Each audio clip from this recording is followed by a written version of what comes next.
फिजिओथेरपिस्टचा scope काय आहे? म्हणजे कुठल्या गोष्टींसाठी फिजिओथेरपिस्टकडे आलं पाहिजे? If your muscles are tight, if your sleep is disturbed, मग त्याच्यानंतर तुमचं पॉश्चर कसं आहे, म्हणजे हेच मी म्हटलं की you don't read that part. नेकला तुम्ही नुसतं नाही बघू शकत, तुम्ही त्याच्या मागचे बॅकग्राऊंड काय आहेत हां.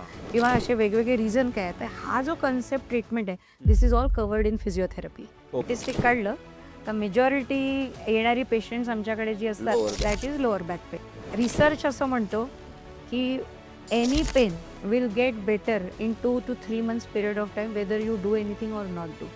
जर ते नाही त्या दिशेला चाललंय, that means you need next step. Physiotherapist असे डॉक्टर आहेत हां. जे आमचं पेन किलर हां. खाण्याचं प्रमाण कमी करतील. 100% अग्रीड. व्यायामाला गत्यंतर नाही. मग ते तुम्ही कुणाकडे करता, कसे करता, पण व्यायामाला दुसरं औषध नाही. Perfect. Is what I will से.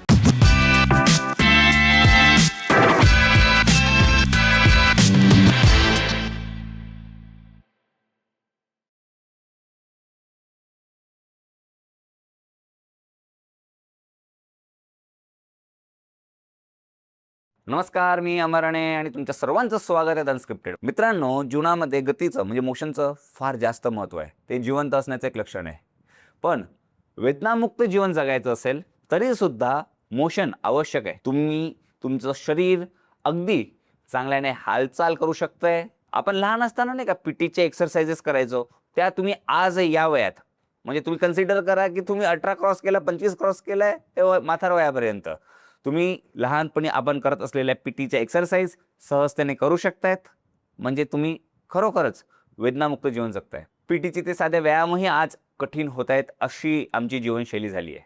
आणि जीवनाच्या याच गतीवर बोलण्यासाठी आम्ही स्टुडिओमध्ये इन्व्हाइट केलं होतं लंडन येथील NHS मधल्या सिनियर फिजिओथेरपिस्ट, ज्या मूळच्या नागपुरातल्याच आहेत, पण लंडन येथे त्या नॅशनल हेल्थ स्कीममध्ये कार्यरत आहेत. अशा senior physiotherapist doctor Manik Kulkarni मॅडमना त्यांच्यासोबत आम्ही डिस्कस केलं, चर्चा केली की कशा पद्धतीने वेगवेगळे जे तुमचे विकार आहेत ते पेन किलर शिवाय नियंत्रणात येऊ शकतात. पेन किलर शिवाय तुम्ही वेदनामुक्त जीवन जगू शकतात. पण नेमका काय अप्रोच असला पाहिजे? मित्रांनो, त्यांनी या पॉडकास्टमधनं एक सुंदर मेसेज दिला. मेसेज होता, मोशन इज लोशन. पेन किलरची जेल लावण्याची गरज नाही, मोशन आवश्यक आहे. आणि तेच मोशन आहे आज आम्ही डिस्कस केलं आहे. तर चला सुरू करूया पॉडकास्टला. A podcast with doctor Manik Kulkarni ma'am. पण पॉडकास्टला सुरू करण्यापूर्वी चॅनलला सबस्क्राईब करा आणि बेल आयकॉनवर क्लिक करा, कारण पुढचे नोटिफिकेशन्स मिस होणार नाही. तर चला सुरू करूया पॉडकास्टला. नमस्कार, welcome to the unscripted podcast. नमस्कार. कशा आहेत मॅम? एकदम बढिया. फिजिओथेरपी हा कॉन्सेप्ट समजून घ्यायचा आहे. आणि जसं तुम्ही सांगितलं की तुम्ही लंडनला आहात, NHS मध्ये आहात, तिकडे हा कॉन्सेप्ट थोडा वेगळा असतो.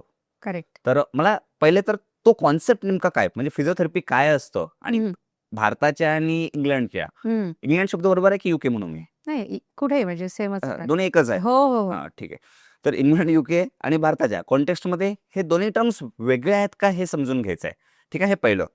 दुसरं, आता मी तुमच्यासमोर 21st सेंचुरीतला असा तरुण आहे जो कंटिन्युअस मोबाईल वापरतोय, काय 6 तास बसलेलो आहे आम्ही टेक्नॉलॉजी घेऊन, सगळं कॉम्प्युटर. आमचं फिरणं फार कमी झालेलं आहे. कदाचितच आम्ही 2-4-5 किलोमीटर आमचे होतात, म्हणजे मोबाईल सांगतो ते पण की अरे तुमचं फक्त 1000 किंवा 1500 पावलंच झालेत आज, करेक्ट. एवढं. हो. तर असा तो मी एक तरुण बसलेलो आहे, त्याच्या प्रॉब्लेम्स डिस्कस करायचं आहे, हे दुसरं. आणि त्याचे म्हणजे माझेच प्रॉब्लेम तुम्हाला सांगतो आज. चालेल. ठीक आहे. आणि तिसरं हे झालं की मग सोल्युशन ओरिएंटेशन हवं आहे, की याच्यावर मग सोल्युशन काय आहे. करेक्ट. ठीक आहे. तर व्हेरी क्विक जो पहिला प्रश्न आहे आपला, physiotherapy in context of India आणि UK राईट. काय फरक आहे आणि त्याबद्दल काय सांगाल? पहिली गोष्ट, फिजिओथेरपी हा शब्द वर्ल्ड वाईड एकच आहे. म्हणजे आणि it's an allied health profession आम्ही म्हणतो, म्हणजे मेडिकलपासनं त्याच्या बरोबरीत काम करणारा. तर फिजिओथेरपी कुठेही तुम्ही गेला तरी त्याचा कन्सेप्ट हा चेंज नाही होणार. तर आता हे फिजिओथेरपी जे आहे याला भौतिकोपचार म्हणतात मराठीमध्ये. आणि मुळामध्ये आपल्या बॉडीला काही पण आजार असो, पण त्याच्यासोबत आपल्याला हालचाल ही आवश्यक आहे. हं. तर this concept is covered in physiotherapy. मग त्याला ताकद आणायची असो, मूव्हमेंट आणायची असो, तर हे फिजिओथेरपीत कव्हर होतं. ओके. तर या सब्जेक्टला येणाऱ्या मागच्या 10-15 वर्षामध्ये भरपूर प्रोग्रेस मिळालाय आणि त्याच्यामुळे इंडियापेक्षा यूकेमध्ये नवीन-नवीन त्याचे ब्रांचेस ओपन झाले असं आपण म्हणू शकतो. जसं आपल्याकडे मेडिसिन एम-बी-बी-एस केल्यावर आपण वेगवेगळे स्पेशलायझेशन करतो, तसं फिजिओथेरपीमध्ये पण वेगवेगळे स्पेशलायझेशन म्हणजे ऑर्थोपेडिक आहे, स्पोर्ट्स आहे, स्पोर्ट्स सायन्सेस ज्याला म्हणतो किंवा मग न्यूरो आहे, कार्डिओ आहे. हे इकडे पण सुरू झालेलं आहे. पण एक नवीन कन्सेप्ट आमच्या तिकडे म्हणजे इंग्लंडमध्ये जो सुरू झालाय तो म्हणजे first contact physiotherapy. First contact first contact physiotherapist. Okay. तर हे स्पेशलाइज्ड रोल असतात. म्हणजे तुम्ही जस्ट ग्रॅज्युएट झाल्या नसतात. एकदा तुम्हाला अनुभव आला एक 5-10 वर्षापर्यंत ज्याला आहेत ते याच्यामध्ये जास्त दिसतात. ज्याच्यात role of a first contact physio जो आहे it is equivalent to called orthopedician आपण म्हणू. ओके. म्हणजे पेशंट डायरेक्ट तुमच्याकडे येतो. तुम्ही त्याचं पूर्ण डायग्नोसिस करता. मग त्यांना काही ब्लड टेस्ट असेल, एक्स-रे किंवा जी काही इन्व्हेस्टिगेशन आहे आणि तुम्ही ठरवता की आता या पेशंटला फिजिओची पुढे गरज एक्सरसाइज बेस्ड की यांना ऑर्थोपेडिककडे सर्जरी बेस्ड पाठवायचं आहे का आणि काही ट्रीटमेंट लागणार आहे. तर हा रोल जो आहे this is one of the most evolved branch आपण म्हणू शकतो. ओके. तर otherwise physiotherapy is same everywhere. Okay. Yes. म्हणजे फर्स्ट कॉन्टॅक्ट फिजिओथेरपी म्हणजे आता भारतामध्ये हां. नागपुरात मी बसलेलो आहे. हां. जर मला जॉईंट पेन झालं, हां. मला बॅक पेन झालं, तर करेक्ट. मी ऑर्थोपेडिशियनचा नंबर शोधतो आणि त्यांच्याकडे जातो. बरोबर? बरोबर. हो. तुमच्या इंग्लंड हां. किंवा युकेच्या कॉन्टेक्स्टमध्ये हां. ते फिजिओथेरपिस्टचा नंबर शोधतात हां. आणि त्यांच्याकडे जातात. बरोबर? मग नंबर शोधणं हा म्हणजे बरोबर आहे. म्हणजे हां. कन्सेप्ट तुम्ही जो पकडला तो हां. एक्झॅक्टली करेक्ट आहे. पण आमचं तिथे गव्हर्नमेंट ऑर्गनायझेशन आहे which is like covering everybody. बरोबर. तर त्याच्यामुळे काय आहे की आपल्याकडे जसं फॉर एक्झाम्पल ज्याला पण मला आता सपोज शोल्डर पेन झालाय तर आपण इथे काय करतो फिजिशियनकडे जातो. जर का सर्दी खोकलाय किंवा काही पण झालं असेल तर तिथे आम्ही जीपीज म्हणतो जनरल प्रॅक्टिशनर. तर ते जनरल प्रॅक्टिशनरकडे लोड इतका वाढलाय आणि एव्हिडन्स सांगतो की 30% ऑफ केसलोड जो जनरल पब्लिक येते क्लिनिकमध्ये ती आहे एक्स अँड पेन्स मस्क्युलोस्केलेटल आपण जे म्हणतो फिजिओथेरपी रिलेटेड जे ते लोक सॉल्व्ह करू शकतात.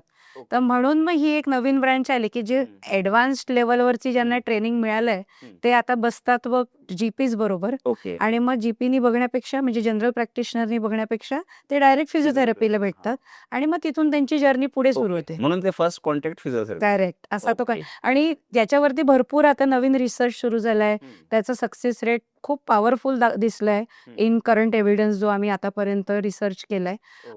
होऊ शकतं की पुढे मागे हे रेप्लिकेट होईल इन अदर कंट्रीज ॲज वेल. पण करंटली इंडियाच्या मार्केटमध्ये बहुतेक दूर राहील कारण की पॉप्युलेशन साईज बघितला किंवा कन्सेप्ट जो आहे आपल्या इकडला तर it is more orthopaedic driven आणि आपल्याकडे ती सोय फार इझिली अवेलेबल आहे. तर जिथे सोय असेल तिथे कशाला नवीन काहीतरी इन्व्हेन्शन होईल. बरोबर. पण आम्ही जिथे असतो तिथे जनरली आम्हाला थांबावं खूप लागतं. म्हणून त्वरित कसं काय आम्हाला गायडन्स मिळेल तर वेटिंग लिस्ट खूप हाय असते. तर त्याच्यामुळे हे सगळे नवीन इनोव्हेटिव्ह वेव्ज निघालेत आणि तशा त्या ब्रँच इव्हॉल्व झाल्यात. Great great. आता फिजिओथेरपिस्टचा स्कोप काय आहे? म्हणजे कुठल्या गोष्टींसाठी फिजिओथेरपिस्टकडे आलं पाहिजे? उदाहरणार्थ आपण असं कन्सिडर करू की भारतामध्ये आम्ही आहोत हां. आणि आम्हाला पण ही कॉन्सेप्ट आवडली की नाही फिजिशियन किंवा ऑर्थोपेडिशियनकडे जाऊन औषधं घेण्यापेक्षा हां. तुम्ही काहीतरी व्यायाम सांगता, एक्सरसाइज सांगता. आता काय सांगता नेमकं तुम्ही सांगाल. हं. तर नेमके कुठल्या कंडिशनसाठी तुमच्याकडे आलं पाहिजे हा पहिला प्रश्न. ओके. आणि मग तुम्ही असं काय ट्रीटमेंट देता किंवा काय तुमचा अप्रोच असतो त्या सगळ्या कंडिशन्सकडे बघण्याचा? Right. It's a very interesting question कारण की आपण जेव्हा एका ह्युमनला बघतो तेव्हा आपण त्याचा इंडिव्हिज्युअल पार्ट नाही बघत. You should see that person as a hole. म्हणजे काय जरी तुम्हाला दुखणं असेल तरी तुमची सायकॉलॉजी कशी आहे, तुमचे एन्व्हायरमेंटल फॅक्टर्स काय आहे, म्हणजे तुमचं एन्व्हायरमेंट जिथे तुम्ही कोणाला मानसिकली स्ट्रेस असेल किंवा डिप्रेशन असेल किंवा काहीतरी घडलं असेल किंवा कुठल्या तरी रिझनमुळे त्यांचं दुखणं किती पटीने वाढलं असेल काही पण असू शकतं कारण. म्हणजे pain is a sign but their driver त्याच्या मागचं जे असेल that can be many. Okay. आता तुम्ही एकटे राहणारे असाल किंवा मग तुम्हाला म्हणजे सोशली तुम्ही आयसोलेट झाले असाल, तर ह्याचा पण तुमच्या शरीरावरती फरक येतो. हो. तर याला म्हणतात bio psycho social concept of okay. Management. Okay. तर नॉट अगेन्स्ट एनीबडी, बट काय असतं की जनरली मेडिकल म्हणजे एमबीबीएस लोकांना वेळ तेवढा जास्ती नाही मिळत पेशंटला बोलायसाठी. ते पटकन डायग्नोसिस देतात आणि तुम्ही फिजिओथेरपीकडे जा किंवा अमकी-डमकी औषधं घ्या, असं लिहून देतात. तर ह्याच्या पुढे काय? पण जर का म्हणजे म्हणून मग फिजिओथेरपिस्ट काय करतात? Physiotherapist treat that person as a whole, not according to just the joint. म्हणजे तुमचं नेक पेन जरी आलं, तरी नेक पेनचे कितीतरी पटीने हाय रिझन आहेत, की you have a high level of stress. मग आता ते हो. जॉबचा स्ट्रेस असू शकतो किंवा फॅमिली स्ट्रेस म्हणजे असू शकतो. कामातला ताणतणाव किंवा जीवनातला ताणतणाव हो. Can be the one of the reason one of the reason for pain. म्हणजे pain. Body tells in a language of pain. Okay. Body will not tell you की I have stress. But body काय सांगेल की मला दुखतंय. ओ. तर pain is a language of body to tell की there is something I am going through. मग तो तणावामुळे आहे, स्ट्रेसमुळे, म्हणजे मी कशामुळे? माझ्या ऑफिसमध्ये मी मागच्या 1 महिन्यापासून स्ट्रेसमध्ये आहे. हं. तर त्याचं मॅनिफेस्टेशन माझ्या मसल्स, माझ्या नेक टाईटनेस जॉइंट्स होतो. पेनमध्ये होईल? हो, 100%. कारण की जेव्हा तुम्ही टेन्स्ड असता किंवा तुम्हाला हां. कॉन्स्टंट स्ट्रेस असतो, हं. तुमची स्लीप सायकल अफेक्टेड असते. हं. मग स्लीप डिस्टर्ब असेल तर तुमच्या मसल्स रिलॅक्स होत नाही. कारण की मसल रिपेअर जे आहे हे कधी होतं? स्लीपमध्ये होतं ओके. जनरली. हां. तर if your muscles are tight, if your sleep is disturbed, हं. मग त्याच्यानंतर तुमचं पॉश्चर कसं आहे? म्हणजे हं. हेच मी म्हटलं की हं. You don't read that part. नेकला हं. तुम्ही नुसतं नाही बघू शकत. तुम्ही त्याच्या मागचे होलिस्टिकली बघता. बॅकग्राऊंड काय आहेत हां. किंवा असे वेगवेगळे रिझन काय आहेत. तर हा जो कन्सेप्ट ट्रीटमेंट आहे, हं. This is all covered in physiotherapy. Okay. मग करतात काय म्हणजे आता मी जसं मी माझ्या फिजिओथेरपीच्या हां. अनुभवातून सांगतो, की डॉक्टरकडे जायचं, म्हणजे फिजिओथेरपिस्ट डॉक्टरांकडे.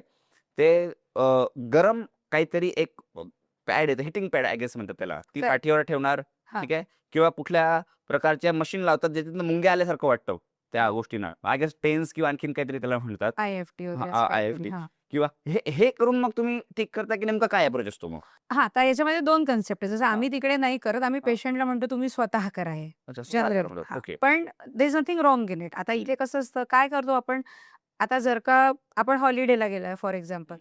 तर बऱ्याच लोकांना स्पा किंवा मसाज आवडतो. हं, हं. एक्झाम्पल सांगते मी. हं. तर त्या मसाजमध्ये किंवा स्पानी काय हं. काय फरक पडतो आपल्या आयुष्यात? We feel relaxed. रिलॅक्स. म्हणजे हं. कन्सेप्ट काय आहे, की रिलॅक्सेशन. म्हणजे ज्या मसल्स, मग तुम्ही जेव्हा फिजिओथेरपिस्टकडे जाता, हं. पहिली ट्रीटमेंट आहे हीट. हीटनी काय होणार? ब्लड सर्क्युलेशन त्या एरियाचं इम्प्रूव्ह होतं. हं. मसल्स ज्या सगळ्या टेन्स्ड आहेत, टाईट आहेत, हं. त्या मसल्सला थोडंसं रिलॅक्सेशन मिळतं. हं. म्हणजे you prepare yourself to do next step okay. Basically. हं. Heat is not 100% solution. अच्छा. Heat is a starting process, की जर ते फिजिओथेरपिस्ट तुम्हाला नेक्स्ट लेव्हल, जर का ते मॅन्युअल थेरपी करतील किंवा हं. स्ट्रॉंगर एक्सरसाइज देणार असतील, वजन उचलायला सांगणार असतील, हं. तर your muscles needs to be prepared okay. कुठल्याही गोष्टीसाठी. हं. तर heat helps to reduce the pain, अच्छा. Heat helps to improve circulation हं. आणि heat helps to take the next step also. म्हणून हीट ओके. Is good. आता सगळ्याचं सोल्युशन हीट पण नाही. आता तुमची इंजुरी कशी आहे म्हणून कधी कोल्ड पॅक्स सांगतात, जर अर्ली स्टेजमध्ये इंजुरी असेल तर. किंवा तुम्हाला जर का ते क्रॉनिकमध्ये असेल, क्रॉनिक म्हणजे एनिथिंग मोर दॅन 6 वीक्स. हं. जर का तुमचं पेन असेल, हं. तर त्यासाठी मग जनरली हीट थेरपी वापरतात. पण हं. सूज असेल, हं. इन्फ्लमेशन खूप ऑब्व्हियसली दिसत असेल, तर हं. त्यावेळेला मग कोल्ड पॅक कोल्ड. वापरतात. हां. ओके. हां. आता हे एक हिट झालं. त्याच्यानंतर आणखीन मग फिजिओथेरपिस्ट काय ट्रीटमेंट ऑप्शन्स सांगतात? हां, तर मेन थिंग इज की वी इंटरॅक्ट विथ पेशंट्स. हां. तर म्हणजे we are dealing with the hmm. Psychology. हं. म्हणजे पेशंटचे उदाहरणार्थ आपण एक रिअल एक्झाम्पल घेऊ. हां. मी तुमच्याकडे आलोय. माझं मागच्या काही दिवसांपासून माझं मानेचं दुखणं आहे, पाठीचं दुखणं आहे. बरोबर. ठीक आहे. आणि आता मी आलो हां. आणि मी तुम्हाला ही कंडिशन सांगितली. तर तुम्ही मला आता काय विचाराल किंवा तुम्ही माझ्यासोबत काय कम्युनिकेट कराल मग? पहिली गोष्ट, हे दुखणं किती दिवसापासून आहे? ओके. म्हणजे त्याच्यामध्ये मी माझे डायग्नोस्टिक क्रायटेरिया टाकते. हं. मग आपल्याला रूल आउट करायचं आहे, की हे कितपत आपल्याला रेलेव्हंट आहे आणि कितपत नाही आहे. हं. म्हणजे जर हातात मुंग्या येत असतात आहे, हं. हातामध्ये पेन येत आहे, तर तुम्हाला काही सीरियस प्रॉब्लेम्स पण रूल आउट करावे हं. लागतात. म्हणजे बरोबर. खांदेदुखी बरोबर आहे का मुंग्या येतात आहे, म्हणजे नर्व्ह रिलेटेड पेन्स तुम्ही रूल आउट करता. ठीक आहे. हां. सगळं झालं, तुम्ही जर मला म्हटलं, की माझं दुखणं फक्त कम्प्युटरवर कितीतरी तास बसल्यानंतर होतंय हं. आणि मग त्याच्यानंतर मी जेव्हा वरती बघतो तेव्हाच मला दुखतं किंवा मग थोडी झोप घेतली की मला बरं वाटतं. तर म्हणजे this I am getting an idea याच्यामध्ये की it is more from posture related किंवा वर्क रिलेटेड. मग मी तुम्हाला 4 प्रश्न जास्ती विचारील त्या विषयावर की वर्कचा ताण कसं आहे? किती तास तुमचा एकच कॉल चालतो किंवा काय तुमचं पोझिशन आहे? वर्क फ्रॉम होममुळे लोकांची पोश्चर कितीतरी पटीने बिघडली आहेत आता. हो. आणि आता आय-टीवर जे असतात ते 12-12 तास काम करतात. त्यांच्या वेळा इतक्या बदलल्या आहेत कारण की US, UK प्रमाणे इंडिया बिचारा स्वतःला सगळीकडे ॲडजस्ट करतं. तर मग तुमचे कॉल्सच्या ड्युरेशन कसे आहे? तुम्ही किती वेळा ब्रेक घेता? तर हे सगळे क्वेश्चन्स आम्ही विचारतो. मग त्याच्यानंतर अर्गोनॉमिक्स हे तर फारच इम्पॉर्टंट आहे, की हाईट ऑफ कॉम्प्युटर जी असते म्हणजे तुमची स्क्रीन जी आहे ती तुमच्या फोरहेडच्या लेव्हलवर आहे की नाही? ओके. तुमची स्क्रीन किती दूर आहे? म्हणजे जर ती दूर असेल आणि तुम्ही जर सारखं आपलं फॉरवर्ड हेड पोश्चर म्हणतात, चिन समोर करून असाल, तर इट विल बी पुटिंग म्हणजे load on the joints, facet जॉइंटवर. ठीक आहे. मग त्याने तुम्हाला हेडेक पण होऊ शकतं. मग कशा प्रकारचं हेडेक आहे? तर these are all the sequential म्हणजे एवढे सगळे क्वेश्चन्स प्रश्न तुम्ही मला विचारले असे आणि विचारणार. त्यातनं एक डायग्नोसिस. त्याच्यानंतर निघले डायग्नोस्टिक्स हां. तुमचं. ठीक आहे. मग ते डायग्नोसिस झाल्यानंतर आता लोडिंगचा प्रॉब्लेम असेल तर त्याला अनलोडिंग ट्रीटमेंट. म्हणजे तुम्ही ह्या पोझिशनमध्ये जर आहे फॉर एक्झाम्पल. आपण याला थोडं आणखीन ब्रेकडाऊन करू का? म्हणजे लोडिंगचा प्रॉब्लेम असेल म्हणजे नेमकं काय? आणि मग लोडिंग त्याचं हां. हां, तर लोडिंग म्हणजे काय? जर का तुम्ही एक पोझिशन खूप तासनतास मेंटेन करताय, म्हणजे त्या जॉइंट्सवर तुम्ही खूप जोर देताय. अच्छा. साध्या सोप्या भाषेत म्हणजे आता तुम्ही म्हणजे फोन खूप वेळ उभं राहणं सुद्धा लोडिंग आहे का? हो, कारण हां. की अगेन आता जसं मी म्हटलं, की प्रत्येकाचं सोल्युशन सेम एक्सरसाइज हां. फिजिओथेरपीकडे नसतो. ठीक आहे. तर तुमचा प्रॉब्लेमप्रमाणे सोल्युशन तर पहिला जो इश्यू आहे तो लोडिंग. लोडिंग आहे. हां. तर जर का तुमच्या जॉइंट्सवर लोड येतोय, हं. म्हणजे यू आर एक पोझिशन खूप जास्त वेळ मेंटेन करताय, तर every 20 minutes you should take a change in position. मी असंही नाही म्हणत, की तुम्ही एकाच ठिकाणी म्हणजे उठून एक 10 मिनिटं चाला वगैरे, अजिबात नाही. प्रत्येक वेळा उठताना म्हणजे जर 8 तासाचा जॉब आहे, तर कमीत कमी 5 वेळा तुम्ही ब्रेक घेतले पाहिजे. मग तुम्ही नुसतं स्ट्रेच केली बॉडी, पूर्ण मान हलवली, वर खाली शोल्डर हलवले. Simple as that 5 second.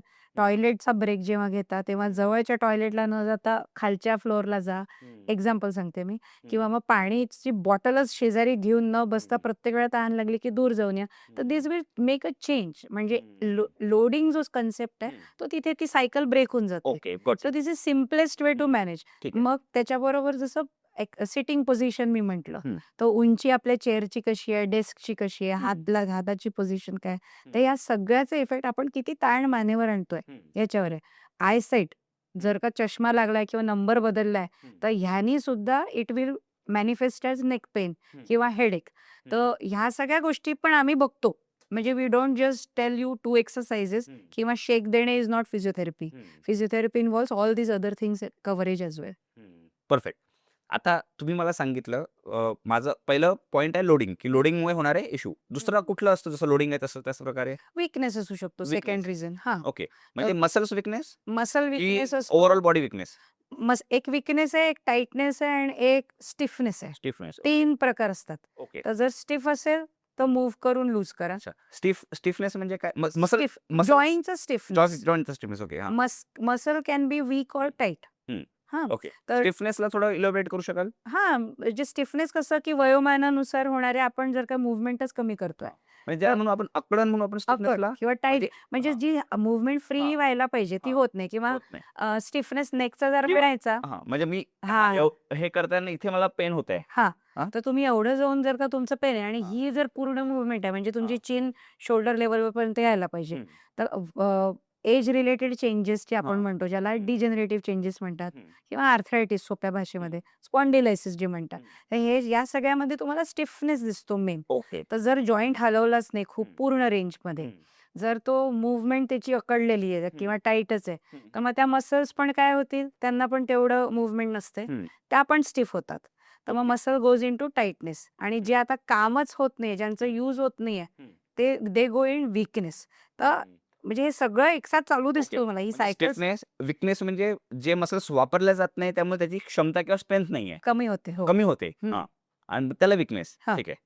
Stiffness, weakness आणि आणखीन एक सांगितलं टाईटनेस म्हणजे टाईटनेस. टाईटनेस म्हणजे ज्या मसल्स आता फॉर एक्झाम्पल लेंथ टेन्शन आमच्या कन्सेप्टमध्ये आम्ही म्हणतो की रिलेशनशिप हा. म्हणजे तुमच्याकडे ॲडिक्वेट इलॅस्टिक रबर बँड जसा असतो बरोबर. तो आधी आपण न्यू असतो तेव्हा तो टाईट असतो, त्याला खूप एफर्ट्स लागतात. पण तो रेग्युलरली जेव्हा तुम्ही यूज करता मग तेव्हा तो elastic सोपी होतो, सोपी होतो होतो. ज्याही पद्धतीने तुम्ही मोल्ड करता. Same as goes with muscles.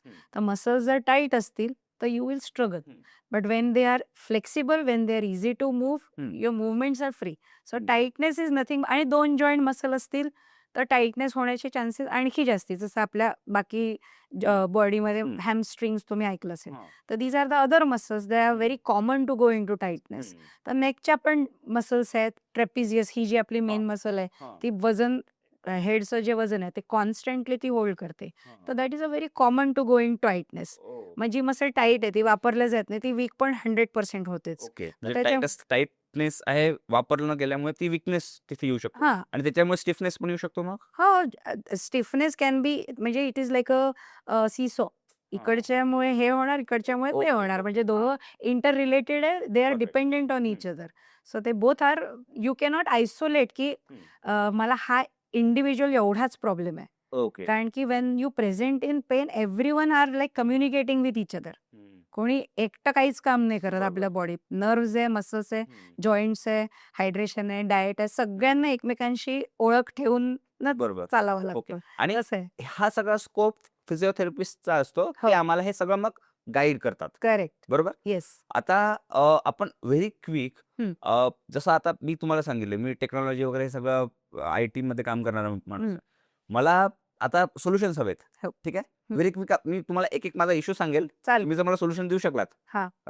तर आता त्याचं थोडं सोल्युशन तुम्ही सांगितलेलं आहे. पण मोबाईल नेक सिंड्रोम माझी मान खूप दुखते. तुम्ही आता मला मोशन म्हणाल तर हे नाही होते माझं. बर. ठीक आहे. आणि ऑलमोस्ट जे आमच्याकडे टेकमध्ये काम करतात ना, तर सगळ्यांना हाच इश्यू आहे. हो. तर काय इश्यू असतो नेमका का होतो आणि सोल्युशन. आता मोबाईल नेक तुम्ही म्हणता हा. I might call it as a forward neck syndrome किंवा फॉरवर्डेड पॉस्चर किंवा दुसरं नाव physiotherapist may say is a upper cross syndrome. म्हणजे हा हे एक ना गुगल केलं तर तुम्हाला त्याच्यात भरपूर वाचायला मिळेल. पण ह्याच्यात काय असतं जनरली की ॲज अ सेड आपण अर्लियर जे डिस्कस केलं लोडिंगमुळे होतं. तर जर का तुमचं चिन फॉरवर्ड आहे तुम्ही पुस्तक वाचताय म्हातारी लोक जनरली अजूनही हातामध्ये बुक घेऊन वाचतात तर ते खाली बघताना म्हणजे फॉरवर्ड चिन जे आणि सर्व लोक रील बघत राहतात आणि ते रील बघतात. हो. किंवा मग झोपून आजकाल नवीन सुरू झालंय फोन बघणं. तर ज्याच्यामध्ये चिन अप आहे स्क्रीनमध्ये तर वरचे जे आपले जॉईंट्स आहे म्हणजे नेकमध्ये 7 लेवल आहेत 7 वर्टिब्री. तर अप्पर लेवल ज्यांची स्टिफ आहे तर त्याचा इफेक्ट लोअरवर वेगळा होणार. तर म्हणून मग माझा प्रायमरी स्टार्टिंग पॉइंट कोणी काहीही करा मी पेशंटला सांगते की तुम्ही चिन टकिंग एक्सरसाइज किंवा डबल चिन मी सांगते त्यांना. तर you should be doing this China talking pulling your China in किंवा मग हेडला असं मागे पुश करायची. हे दिवसातनं 7 ते 8 वेळा करायचं. आणि आता तुम्ही कॉलवर जरी असलात किंवा कोणाशी बोलत असलात स्क्रीनवर विजिबल नसतात तर यू कॅन इझिली डू दिस. म्हणजे सिम्पल असं सिम्पल मोशन इज लोशन एक सिम्पल कन्सेप्ट आहे. तर तुम्ही जितकं तुम्हाला स्वतःला मुवमेंट द्याल तेवढा तुम्ही त्याच्यावरचा लोड कमी करता. मग शोल्डर रोल एक्सरसाइज आहे, स्ट्रेचिंग नेक आहे आजूबाजूला दोन्ही साईडला किंवा मग फुल रेंजमध्ये नेक मुवमेंट आहे. हे तुम्ही रोज एनीबडी सांगायची पण गरज नसावी इतकं याचं महत्व आहे. पण हे सगळं करून जर तुमचं दुखणं सुरू आहे किंवा तुम्हाला पर्टिक्युलर पेन जे एव्हरीडे डिस्टर्ब करताय तर मग definitely you should take further guidance from more experts. Perfect. आता सेकंड आहे आमचे शोल्डर्स. हा. शोल्डरमध्ये एक खूप कॉमन गोष्ट आहे ती खूपदा वयोमानानुसार होते हे एक ऑब्झर्व केलंय. आजकाल तरुणांमध्ये सुद्धा ती मोठ्या प्रमाणात आढळत आहे. ते आहे फ्रोजन शोल्डर. अच्छा. आय गेस हा आम्ही ऑर्थोपेडिशियनकडे जातो. आम्हाला औषध दिलं जातं आणि आम्हाला तुमच्याकडेच पाठवलं जातं. करेक्ट. यांच्याकडे जा हेच तुमच्यासाठी चांगलं करतील. तर शोल्डर रिलेटेड असे कुठले कंडिशन्स आहेत त्यासाठी तुमच्याकडे आलं पाहिजे आणि त्यावर पण काय ट्रीटमेंट असू शकते. Very interesting question. पण आता बघा ज्या कंडिशन पेन आहे म्हणजे सगळ्यांनी फिजिओथेरपीकडे येणं गरजेचं आहे असं नाही. अर्ध्या गोष्टी आपण स्वतःच ठीक करू शकतो if you give it a time. पहिली गोष्ट. सेकंड गोष्ट प्रत्येक पेन हे सर्जरीला कन्वर्ट नाही होत. म्हणजे तुम्ही मला म्हटलं की कोणाकोणासाठी यायला पाहिजे, हम्म. तर everyone who is in pain should do some movement and exercise. मग ते तुम्ही स्वतः सुरू करता की कोणाकडे जाऊन स्पेसिफिकली घेता, हा वैयक्तिक प्रश्न आणि बरोबर. कॅपॅसिटीचा प्रश्न आहे. तर फ्रोझन शोल्डर जी आहे, येस, फ्रोझन शोल्डरच्या आधी पण बरेच मिसडायग्नोसिस पण असू शकतात. हा कॉमन लेमॅन टर्म आहे फ्रोझन शोल्डर. पण तुम्हाला इम्पिंजमेंट असू शकतं, तुम्हाला मसलचं साधं टेंडनायटिस, मी वजन उचललं आणि माझा खांदा दुखायला लागला.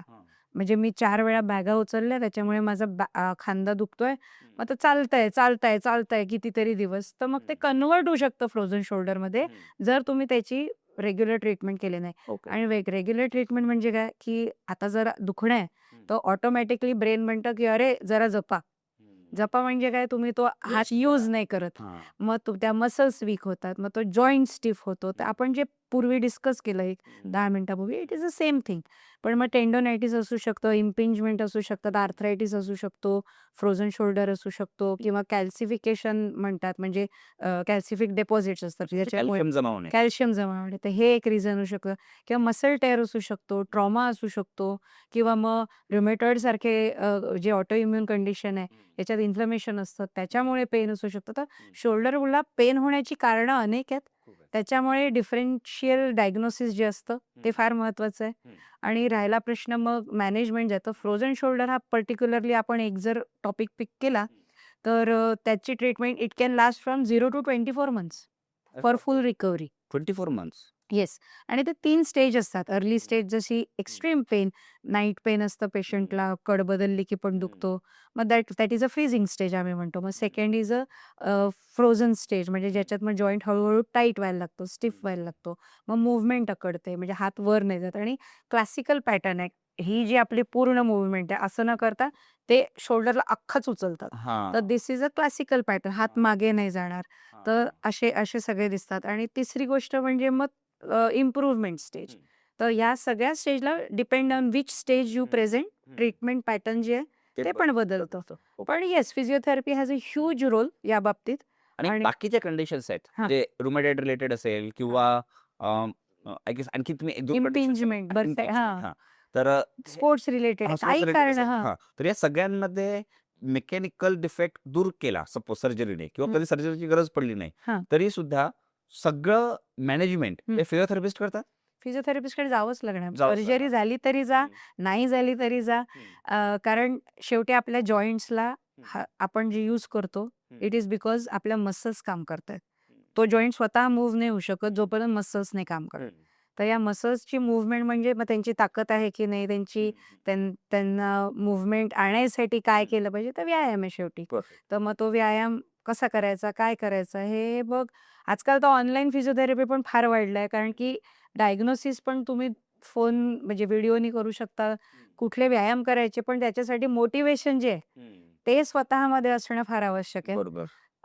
मोटिवेटेड असाल तर कोणी दुरून पण तुम्हाला बरं करायला गायडन्स देऊ शकतो. नाही तर मग लोकांना क्लिनिकला जाऊन का फायदा होतो, कारण की कोणीतरी आपल्याकडे लक्ष देत लक्ष आहे. देतं, म्हणजे बरोबर. हा ॲज आय सेड की biopsychosocial concept. Psyche of patient treat होते, अर्धा बरा का होतो माणूस डॉक्टरला भेटल्यावर, कारण की कोणीतरी माझ्याकडे लक्ष देत आहे, समजून घेत आहे. ते दॅट कन्सेप्ट मॅटर्स. आता या म्हणजे शोल्डर नंतर जे सगळ्यात म्हणजे शोल्डर आणि नेक तर होतेच इश्यूज, येस. पण आय गेस नेक नंतर सगळ्यात कॉमन पेन कदाचित त्याच्यापेक्षा जास्त हां. लोअर बॅक पेन आहे. ॲब्सोल्युटली. अ, फर्स्ट थिंग हं, इन म्हणजे जर स्टॅटिस्टिक काढलं तर मेजॉरिटी येणारी पेशंट्स आमच्याकडे जी असतात lower back. That is lower back pen. हो. आणि ते लोअर बॅक पेन आता बसूनच राहायचंय आणि त्याला ऑप्शन पण नाही. आणि त्याच्यामुळे लोअर बॅक सोबत हिप रिलेटेड पेन सुद्धा मला माहिती Common. नाही, तुम्ही सांगा की असोसिएट असतं किंवा वेगळं आहे, पण हिप पेन सुद्धा त्यावेळेस जाणवतं. म्हणजे मी अगदी सोपं उदाहरण सांगायचं तर आता मी धुरंधर पिक्चर पाहायला गेलो, सेकंड पार्ट 4 तासाचा पिक्चर आहे अच्छा. आणि लिटरली 4 तास बसणं, पिक्चरचा काहीच दोष नाही, पिक्चर मस्त, बसणं जमत नव्हतं. 4 तास कधी बसलोच नाही कंटिन्यू एवढं. मध्ये उठावं लागतं, पण मसल्स एवढे ते अकडून गेले, करेक्ट. की तेव्हा कळलं की यार किती वीकनेस आहे आपल्याला. करेक्ट. आ? तुम्ही दिलंच त्याचं उत्तर ना, म्हणजे हां. आपण आता जे डिस्कस हां. जसं केलं हां. की बसून अकडणे हां. म्हणजे काय, body is telling that I need movement. म्हणजे gap what you said is perfect, की जास्त तास बसल्यावरती ते जॉईंट्स होतात टाईट, त्या मसल्स होतात टाईट. मग सोल्युशन काय? स्ट्रेचिंग करायचं. आपल्या कंट्रीला इतका मोठा काय म्हणतात वरदान आहे योगासनाचं, आणि आपण ते इतकं मिनिमली यूज करतो सगळेजण, आणि बहुतेक करतातही आता, म्हणजे there is lot of awareness on this topic. पण एका वयात आपण करतो, आणि मग ते बरोबर. मिडल एज जे आहे ते फक्त कामामागे धावणारे एज आहे हम्म. बऱ्यापैकी. आणि त्याच्यानंतर जेव्हा दुखणं सुरू होतं माणसाला, तेव्हा मग तो परत त्या सगळ्या गोष्टी सुरू करतो. तर त्याच्यापेक्षा प्रिव्हेन्शन म्हणजे ओके. एव्हरीडे जर तुम्ही स्वतःला 10 मिनिटं स्ट्रेचिंगला दिले, तर तुमचे हे सगळे एक्स अँड पेन्स बऱ्यापैकी कंट्रोलमध्ये पण येतात. साधारणपणे काय कारण आहेत लोअर बॅक पेनचे? 2 गोष्टी न सांगाल. एक म्हणजे यंग एजमध्ये काय कारण तुम्ही ऑब्झर्व्ह केलेत आणि ओल्ड एजमध्ये काय कारण ऑब्झर्व्ह केले लोअर बॅक पेनचे? यंग एज किंवा ओल्ड एज असं असं तर नाही करता येणार डिफरन्शिएट, कारण हां. की it can be trauma. Okay. पहिली गोष्ट हां. म्हणजे काही इंजुरी झाली, वजन उचललं, तर डिस्क एक तुम्ही ऐकलं असेल, की डिस्क. लोकांना डिस्कचा प्रॉब्लेम झाला म्हणा, हम्म. किंवा मग हर्निएशन, शायटिकाचा. सायाटिका. तर म्हणजे डिस्क रिलेटेड जे जे पार्ट आपल्या बॉडीतले तिथे आहेत ते सगळे पेन कॉज करू शकतात. मग डिस्क असो, Disc. जॉईंट असो, लिगामेंट असो, नर्व्स असो, मसल्स असो, ह्या सगळ्यांमध्ये पोटेन्शियल आहे की ते तुम्हाला प्रॉब्लेम देईल. राईट? मग आता काय करायला पाहिजे? म्हणून लागतात स्पेशलिस्ट, की ते सांगतील की हे पेन कशा रिलेटेड आहे. आणि not just this infection can cause pain. म्हणजे तुम्हाला जर किडनी इन्फेक्शन आहे, तर जरुरी नाही की तुम्हाला पहिलं always symptoms will be urine related. You can get एकदम सिव्हिअर बॅक पेन, कमरेत जे असतं साईडला, असं पण असू शकतं. किंवा मग तुम्हाला बाकी काही स्टमक इन्फेक्शन असेल, किंवा female gynecological issue also present as low back pain, म्हणजे एंडोमेट्रिओसिस सारख्या काही काही मोठ्या कंडिशन. तर म्हणजे it's a vast topic to say की काय कशामुळे रे. माझा पिंड फक्त मस्क्युलोस्केलेटल रिलेटेड असल्यामुळे मी ते जरा डेप्थमध्ये बोलले. Okay. But you need a diagnosis of it. Okay. म्हणजे लोअर बॅक पेनला आपण जेवढ्या हलक्यात घेतो, हं. तेवढ्या सहजतेने त्याला घ्यायचं नाही, कारण की मस्क्युलर स्केलेटन शिवाय हं. आणखीन सुद्धा कारणं असू शकतात. येस. बरोबर? 5 मेन कारण असू शकतात. इन्फेक्शन असू शकतं, इन्फ्लमेशन असू शकतो, हां. ट्रॉमा असू शकतो, हां. कॅन्सर असू शकतं, आणि मस्क्युलोस्केलेटल. ओके. तर हे इझी भाषेत जर मी हां. म्हटलं तर हे तर परफेक्ट. 4 काढून घेतले, तर हं. 5वं जे आहे हे तुम्ही बऱ्यापैकी स्वतः पण ट्रीट करू शकता. आणि रिसर्च असं म्हणतो की any pain will get better in 2 to 3 months period of time, whether you do anything or not do.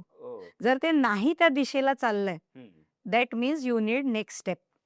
म्हणजे आज माझं बॅक पेन झालं, ठीक आहे, मी 2 दिवस आकळले, मी मान्य आहे.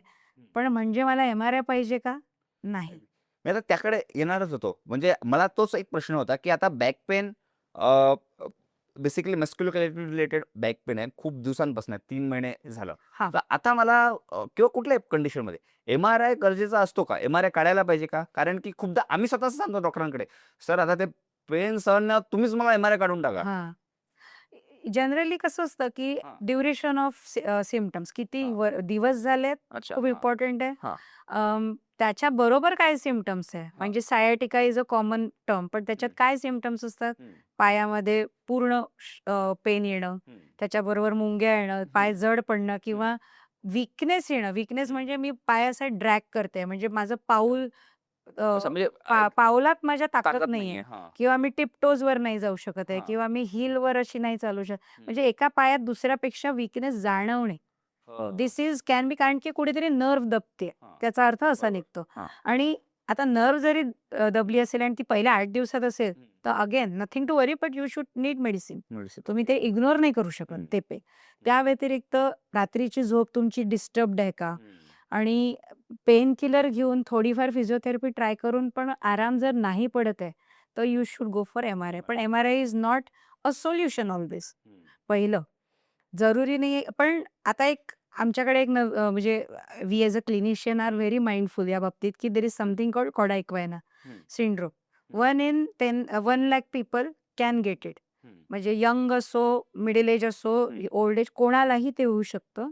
पण त्याच्यामध्ये त्याच्याबरोबर आणि सिम्पटम्स येतात. म्हणजे तुमचा टॉयलेट कंट्रोल डिस्टर्ब झाला का? किंवा तुम्हाला एक बधीर फील होतंय का? म्हणजे सेन्सेशन तुमचं गेलंय का?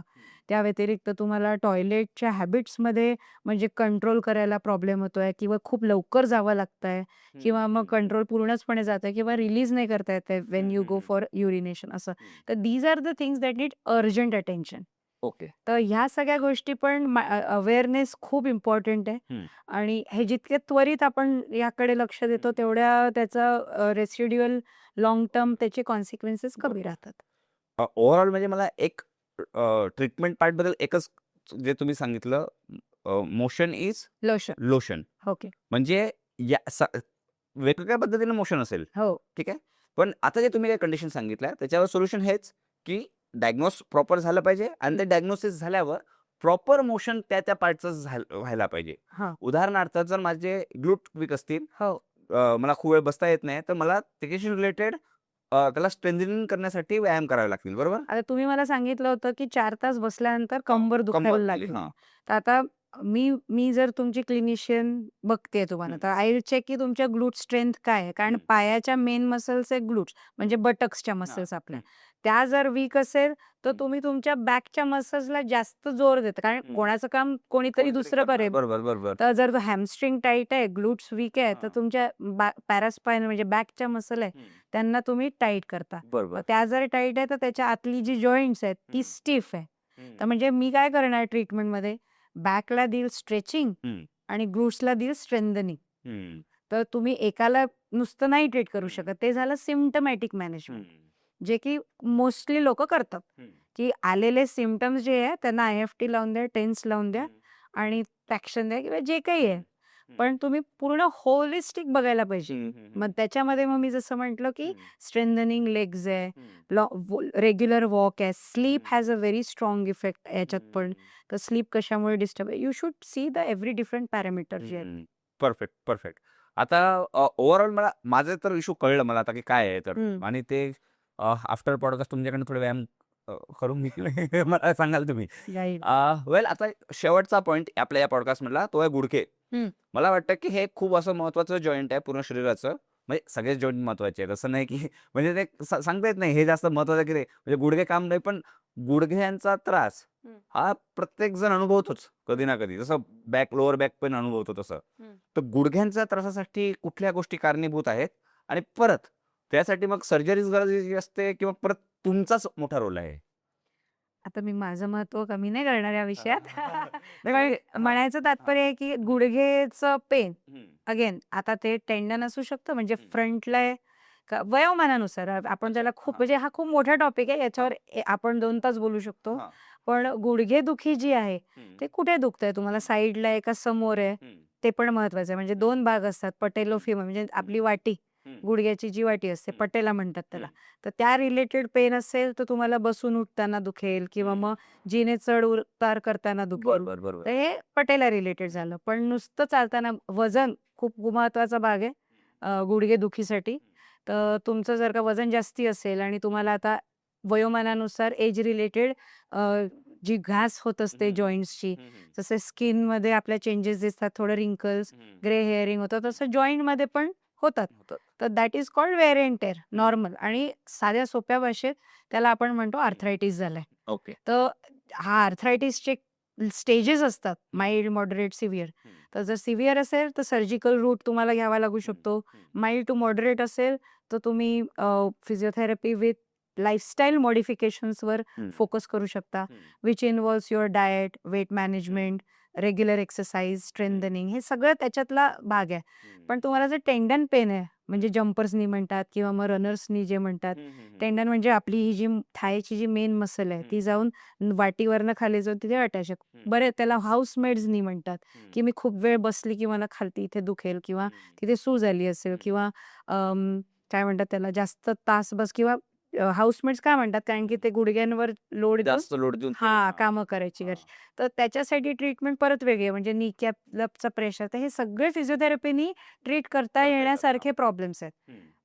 ऑर्थोपेडिशियनचा रोल आहे याच्यात पण की ते तुम्हाला गाईड करतील कुठली पेन किलर घ्यायची, कधी तुम्हाला जर का इंजेक्शनची गरज असेल, स्टेरॉइड इंजेक्शन, तर त्याच्यावरती ते तुम्हाला टच करू शकतात. पण मेजॉरिटीली मसल्सला ताकद आणणे आणि लाईफस्टाईल मॉडिफिकेशन करणे आणि जर मॅन्युअल थेरपी लागणार असेल, म्हणजे कधी-कधी ती पण फार गरजेची असते. तर हे सगळं फिजिओथेरपीने मॅनेज होणारे प्रॉब्लेम आहेत. परफेक्ट. ओव्हरऑल आजच्या या पॉडकास्टमधून नेकपासून ते नीपर्यंत समजून घ्यायचा प्रयत्न केला आणि का पेन होतात याबद्दल आणि त्या सोल्युशन्सबद्दल डिस्कस केलं. हं. आता मी एक स्टेटमेंट करतो. मला कन्क्लुडिंग नोट हवी आहे तुमच्याकडनं. मी जे स्टेटमेंट करतो त्याबद्दल. फिजिओथेरपिस्ट असे डॉक्टर आहेत, हां. जे आमचं पेन किलर हां. खाण्याचं प्रमाण कमी करतील. तुमचा काय ओपिनियन आहे? 100% अग्रीड. हं.